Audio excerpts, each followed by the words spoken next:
नमस्कार मित्रांनो, आता आपण आहोत सोलापूरच्या भुईकोट किल्ल्यामध्ये. हा किल्ला भारतीय पुरातत्व खात्याच्या अंडर आहे आणि भारतीय पुरातत्व खात्यातर्फे इथे काही QR कोड लावलेले आहेत. त्या QR कोडला आपण स्कॅन करून तिथे आपले डिटेल्स फिल करून पेमेंट करून आपण ऑनलाईन तिकीट बुक करू शकतो.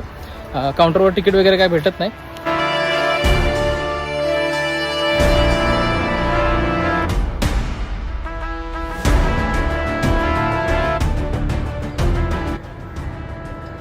सिद्धेश्वर मंदिर.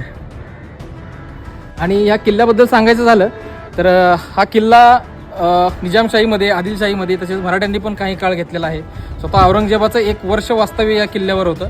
या किल्ल्याच्या बऱ्याचशा गोष्टी अजूनसुद्धा अभेद आहेत.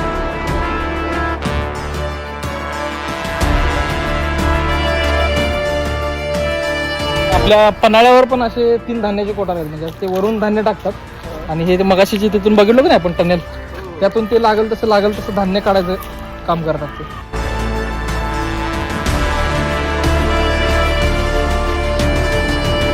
सोळाशे 80च्या शिलालेखानुसार या दरगो पाटील दरवाजाच्या तटबंदी अभेद राहण्यासाठी त्या ठिकाणी बाळंतीणीचा बळी दिला होता अशी आख्यायिका आहे. आणि इथं बोर्ड सुद्धा लावलेला आहे